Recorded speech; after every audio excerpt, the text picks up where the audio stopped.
सुप्रभात मध्य प्रदेश, आपके साथ मैं हूं ललित प्रजापति। सबसे पहले बात सावन की। भगवान भोले का प्रिय सावन का महीना आज से शुरू हो रहा है। शिव जी के मंदिर सज गए हैं। भोलेनाथ के पूजन करने के लिए मंदिरों में भक्तों का तांता लगा हुआ है। इस बार सावन के महीने में कुल 4 सोमवार पड़ने हैं। यूं तो महादेव की पूजा साल भर पूरे भक्ति भाव से की जाती है, लेकिन सावन की बात कुछ और है। सावन को भोलेनाथ का महीना कहते हैं और इसी के चलते भक्तों का पूरा प्रयास होता है कि वे शिव अपने आराध्य को प्रसन्न करें।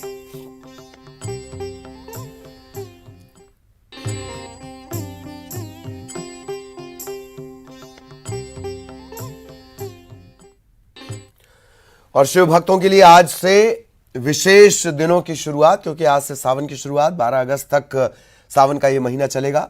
4 सावन सोमवार भी इसमें पड़ेंगे।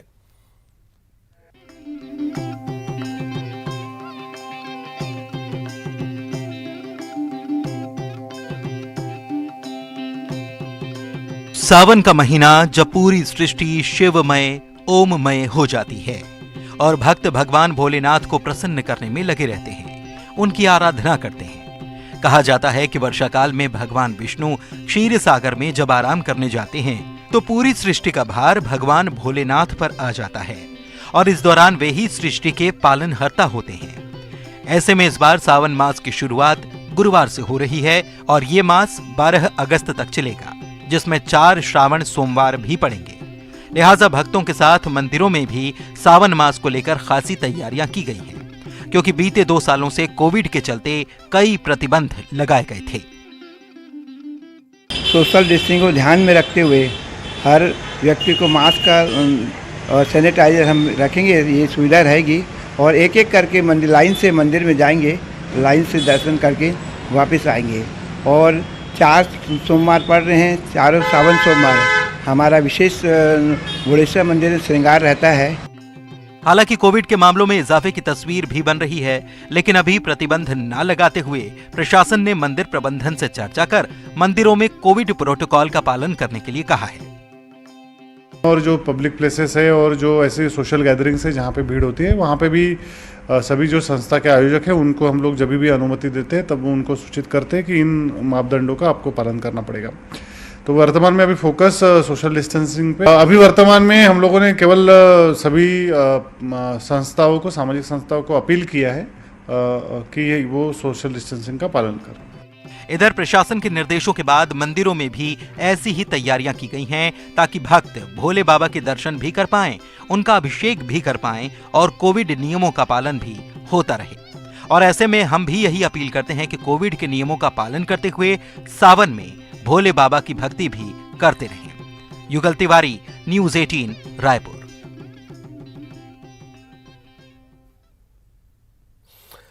और देश भर के शिव मंदिरों में विशेष पूजा अर्चना की जा रही है। सुबह से शिव मंदिरों में भक्तों का तांता लगा है, लेकिन 12 ज्योतिर्लिंग की बात अलग है। पुराणों के मुताबिक जहां जहां ज्योतिर्लिंग है, उन 12 जगहों पर भगवान शिव स्वयं प्रकट हुए थे। 12 ज्योतिर्लिंग के दर्शन एक स्क्रीन पर, न्यूज़ 18 मध्य प्रदेश छत्तीसगढ़ के साथ। सबसे पहले मध्य प्रदेश के उज्जैन, क्षिप्रा नदी के तट पर स्थित महाकालेश्वर स्वयंभू दक्षिणमुखी ज्योतिर्लिंग। देश भर में ये तीर्थ स्थान बाबा महाकाल के नाम से प्रसिद्ध है। ओमकारेश्वर मंदिर मध्य प्रदेश में नर्मदा नदी के किनारे मानधाता पर्वत पर स्थित। सोमनाथ मंदिर गुजरात के काठियावाड़ इलाके में समुद्र किनारे स्थित। चंद्रमा ने भगवान शिव को आराध्य मानकर पूजा अर्चना की। चंद्रमा को सोम भी इसीलिए ये नाम इसका पड़ा है और सोम भी कहा जाता है चंद्रमा को। इस ज्योतिर्लिंग का नाम सोमनाथ पड़ा इसी के हिसाब से। मल्लिकार्जुन मंदिर आंध्र प्रदेश के कुर्नूल जिले में कृष्णा नदी के तट पर। केदारनाथ धाम उत्तराखंड में अलकनंदा और मंदाकिनी नदियों के तट पर। यहीं श्री नर और नारायण की तपस्थली। भीमा शंकर ज्योतिर्लिंग महाराष्ट्र में पुणे से करीब 100 किलोमीटर दूर। धर्मनगरी काशी में काशी विश्वनाथ का मंदिर मां गंगा के तट पर। मान्यता है कि हिमालय छोड़कर भगवान शिव ने यहीं अपना स्थायी निवास बनाया था। त्रयंबकेश्वर मंदिर महाराष्ट्र के नासिक से 30 किलोमीटर पश्चिम में स्थित। गोदावरी नदी के किनारे स्थित यह मंदिर काले पत्थरों से बना है। नागेश्वर मंदिर गुजरात में द्वारकापुरी से 17 मील दूर स्थित। कहते हैं भगवान शिव की इच्छा के मुताबिक इस ज्योतिर्लिंग का नामकरण किया गया। बाबा बैजनाथ मंदिर झारखंड के देवघर जिले में स्थित। रावण ने तप के बल से शिव को लंका ले जाने की कोशिश की। रास्ते में व्यवधान आया, शर्त के मुताबिक शिव जी यहीं स्थापित हो गए। रामेश्वरम तमिलनाडु राज्य में स्थित मान्यता के रावण की लंका पर चढ़ाई से पहले भगवान राम ने जिस शिवलिंग की स्थापना की वही रामेश्वर के नाम से विश्व विख्यात हुआ। शिव का 12वां ज्योतिर्लिंग घृष्णेश्वर, इसे घुश्मेश्वर के नाम से भी जाना जाता है। महाराष्ट्र के दौलताबाद से लगभग 18 किलोमीटर दूर स्थित।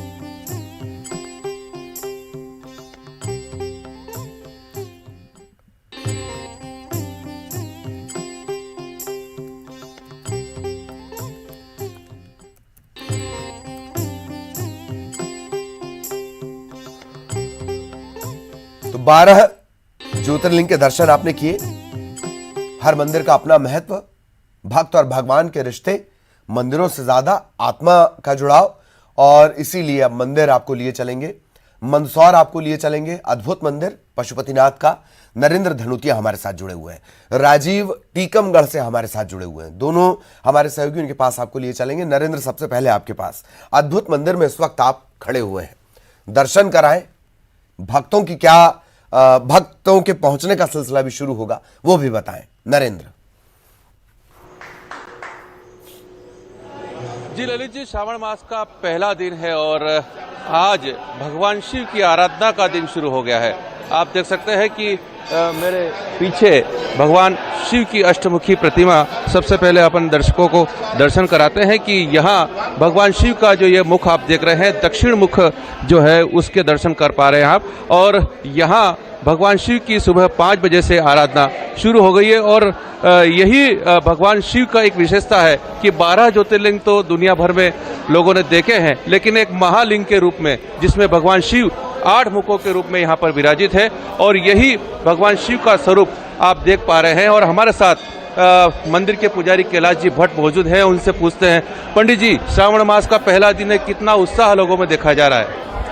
इस वर्ष भक्तों में मन बड़ी उत्साह है, प्रसन्नता है, क्योंकि कोरोना महामारी समाप्त हो चुकी है और भगवान इंद्रदेव ने भी काफी कृपा करी, समूल वर्षा अच्छी हो रही है, इसलिए भक्तों के मन में बड़ी उत्साह है, प्रसन्नता है। इसलिए श्रावण मास कई 2-3 वर्षों से कोरोना महामारी के कारण से भक्तों में बड़ी चिंता थी, इस वर्ष बड़ा उत्साह है, प्रसन्नता है। काफी दर्शनार्थी पधार करके भगवान पशुपतिनाथ जी का पूजन अर्चन दर्शन कर धर्म लाभ ले रहे हैं एवं समस्त इच्छाएं पूर्ण हो रही। विद्वान ब्राह्मणों द्वारा आज श्रावण मास में प्रथम दिन विद्वान ब्राह्मणों द्वारा भगवान पशुपतिनाथ जी का अभिषेक, पंचामृत से अभिषेक एवं रुद्राभिषेक एवं स्नान श्रृंगार कराया जा रहा है। बिल्कुल, बहुत उत्साह है और आप देख सकते हैं कि श्रद्धालुओं की बड़ी भीड़ मंदिर के गर्भगृह में मौजूद है और भगवान शिव के दर्शन के लिए सब लालायित है, क्योंकि भगवान शिव ही सभी का कल्याण करने वाले हैं। और विशेष तौर से श्रावण मास जब आता है तो यहाँ पर श्रद्धालुओं का जो आना जाना है वो बढ़ जाता है और हर कोई भगवान शिव के पहले दिन के दर्शन आज करना चाहता है ललित जी, और यही उत्साह भगवान शिव का पूरे श्रावण मास में रहने वाला है। मनोकामना अभिषेक की शुरुआत आज हो जाएगी और ये महीने भर चलेगी। जी बिल्कुल बिल्कुल, सबसे पहले आपने ही पशुपतिनाथ के दिव्य दर्शन भी करवा दिए। टीकमगढ़ भी आपको लिए चलेंगे। राजीव आपको नजर आ रहे होंगे, पीछे भक्ति का एक सिलसिला भी राजीव के पीछे चल रहा है। राजीव, जानकारी दें।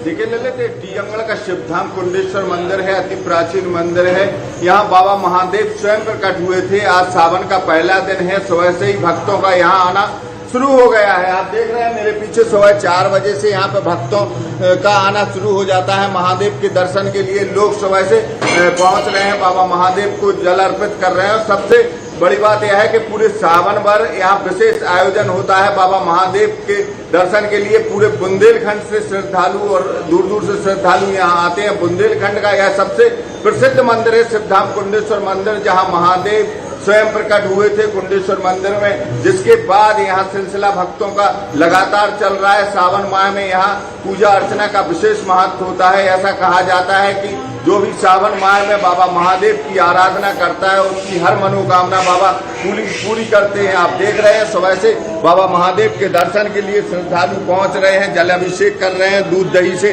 उनका स्नान कर रहे हैं और बाबा महादेव की पूजा अर्चना के लिए भक्त यहाँ पहुँच रहे हैं। ऐसा बाबा महादेव से अपनी मन की मनोकामना की जो श्रद्धालु हैं वो मनोकामना कर रहे हैं। बाबा महादेव सावन माह में यहाँ अभिषेक करने का विशेष महत्व होता है। ऐसा कहा जाता है कि सावन माह में बाबा महादेव की विशेष भक्तों पर कृपा होती है। माँ पार्वती और बाबा महादेव पृथ्वी लोक पर भ्रमण करते हैं और मंदिर में पूरे वर्ष साल भर तो आयोजन चलता ही है, लेकिन सावन माह में सुबह से पूजा अर्चना होती है, मंगला आरती होती है, इसके बाद 56 भोग का प्रसाद भी लगता है जो श्रद्धालुओं में, फिर इसके बाद बढ़ता है। ललित जी बिल्कुल बिल्कुल, बहुत बहुत शुक्रिया राजीव और नरेंद्र आपका। और ये दिव्य दर्शन आप दोनों ने करवाए, पुण्य लाभ के लिए दर्शकों की तरफ से भी आप दोनों का आभार। तो हमारे दोनों सहयोगी दर्शन और जानकारी दे रहे हैं।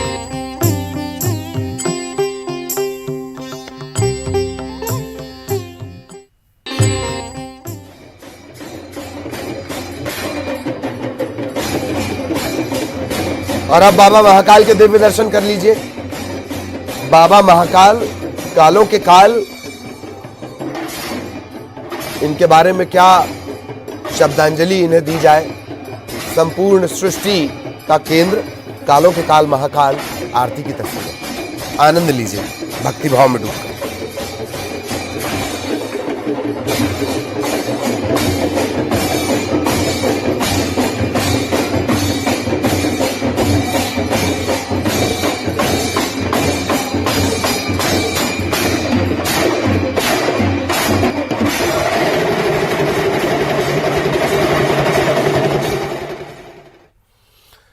और अब सीहोर से बड़ी खबर का हम रुख कर रहे हैं। कुबरेश्वर धाम आश्रम में हादसा हो गया है।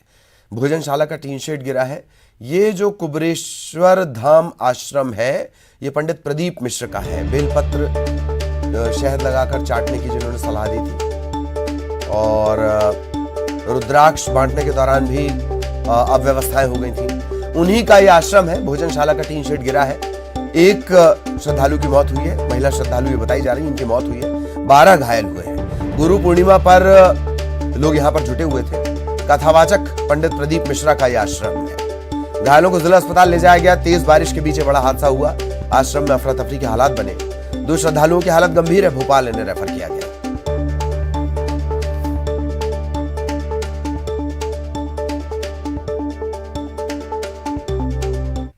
तो नहीं कह सकते हो। शाम के समय पर हवा तेज चल गई, जब जिस समय पर भक्त लोग वहां नहीं थे उस समय पर गिने चुने लगभग 5-6 लोग थे वहां पर, जिन 5-6 को लगी है चोट, थोड़ी थोड़ी आई हुई है। प्राकृतिक आपदा के आगे कुछ नहीं कर सकते क्योंकि हवा भी तेज थी, पानी भी बहुत तेज था। पानी की रफ्तार इतनी तेज थी तो उसके कारण बस हो सकता है हवा के कारण डूम आगे पीछे हुआ, थोड़ा तो गिरा। प्रदीप चौहान हमारे सहयोगी हमारे साथ जुड़े हुए हैं। प्रदीप, फिलहाल क्या स्थिति, घायलों की स्थिति को लेकर बताएं और आश्रम में सब कुछ हालात काबू में कहे जाएंगे। प्रदीप। पुनीत, रात के हादसे के बाद में प्रशासन भी पूरे अलर्ट मोड पर था। खुद कलेक्टर चंद्रमोहन ठाकुर और एसपी मयंक अवस्थी अस्पताल पहुंचे। उन्होंने जो है घायलों से उन्होंने पूछताछ करी, उनका पूरा प्रबंधन किया है। और पंडित प्रदीप मिश्रा भी कल मंदिर पहुंचे थे। इसके अलावा वहां आश्रम के अंदर भी जो व्यवस्था की बात हुई है। जब कलेक्टर से ये पूछा गया मीडिया के द्वारा कि इस तरह के हादसे को लेकर क्या कोई जांच की व्यवस्था करेगी, तब कलेक्टर चंद्रमोहन ठाकुर ने ये कहा है कि अभी तो हमारी प्रायोरिटी जो बीमार हैं, उनको जो घायल हैं उनकी सुविधा को लेकर हो रही है, लेकिन निश्चित रूप से हम पीडब्ल्यूडी को भेजकर इस पूरे मामले की जांच कराएंगे आखिर कैसे इतना बड़ा पंडाल गिरा है। दरअसल जो भोजनशाला की बात जो प्रबंधन के द्वारा की जा रही है पुनीत, उसमें मामला ये कि एक बड़ा डोम जो है इनका लगा हुआ था। उस बड़े डोम के अंदर दिन में काका होती, रात में वही डोम का एक हिस्सा जो है भोजनशाला के रूप में वहाँ रात में लोग खाना खाते हैं। उसी के दौरान कल ये गंभीर हादसा हुआ जब पूरा लोहे का बड़ा डोम जो है भरभरा के नीचे गिरा है और उसके जो लोहे के जो सरिये लगे हैं तो काफी लोग उससे घायल हुए। और सबसे बड़ी बात है कि बहुत बड़ा हादसा टल गया क्योंकि काफी बड़ी संख्या में उस समय जब ये हादसा हुआ काफी बड़ी संख्या में लोग श्रद्धालु वहां पर थे। और ये गनीमत है कि बहुत 12 लोगों को चोटाई, वरना बहुत कुछ हो सकता था। जी ले। चलिए, बहुत बहुत शुक्रिया प्रदीप इस तमाम जानकारी के लिए। और त्रिस्तरीय पंचायत चुनाव के आज नतीजे आएंगे। आज और कल 2 दिन में नतीजे घोषित होंगे। प्रदेश में 875 जिला पंचायत सदस्य निर्वाचित होने हैं। 6771 जनपद पंचायत सदस्य होने हैं। चुनाव 22,924 सरपंच का भी चुनाव हुआ है और 3,63,535 पंच पद के लिए भी चुनाव हुआ है।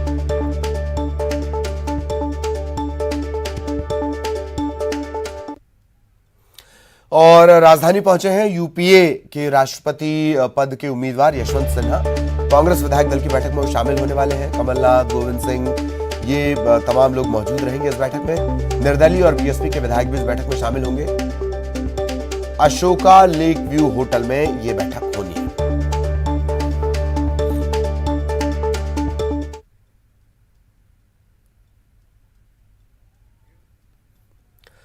और निकाय चुनाव के लिए दूसरे चरण की वोटिंग भी संपन्न हो गई है। दूसरे चरण में रिकॉर्ड 72% मतदान हुआ है। नीमच में सबसे ज्यादा 85% लोग जो मतदाता हैं वो घरों से निकले, मताधिकार का इस्तेमाल किया। और कटनी में सबसे कम 60.7% मतदान हुआ है। कुछ एक घटनाओं को छोड़ दिया जाए तो ये मतदान शांतिपूर्ण रहा। दूसरे चरण में 43 जिलों के 214 नगरीय निकायों के लिए मतदान हुआ। पहले चरण के लिए इससे पहले ही चुनाव संपन्न हो चुके हैं 6 जुलाई को। इस बार पार्षद और 16 नगर पालिका के जो निगम का चुनाव है वो प्रत्यक्ष प्रणाली से हो रहा है। नगर पालिका और नगर परिषद अध्यक्ष का चुनाव अप्रत्यक्ष प्रणाली से होगा। निकाय चुनाव के नतीजे 17 और 20 जुलाई को घोषित किए जाएंगे।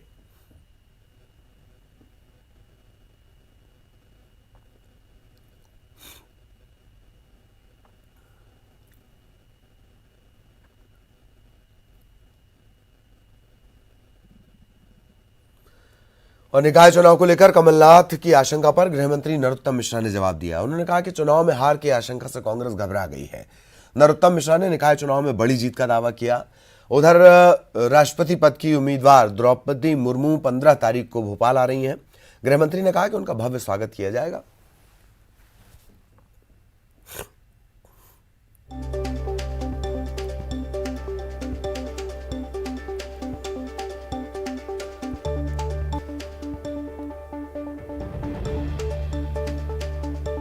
जब कांग्रेस ये आशंका जताए तो मान लेना चाहिए कांग्रेस हार रही है। चुनाव तक तो वो यही कहते हैं कि हम जीत रहे हैं, मतदान के बाद फिर वो वही कहते हैं जो अभी तक उपचुनाव में कहते आए, वो यहाँ कह रहे हैं। तय है उनका हारना तय है। गृहमंत्री नरोत्तम मिश्रा का ये बयान आपने सुना। दरअसल कमलनाथ ने ट्वीट कर कुछ सवाल उठाए थे, उनके जवाब में नरोत्तम मिश्रा ने ये बातें कही।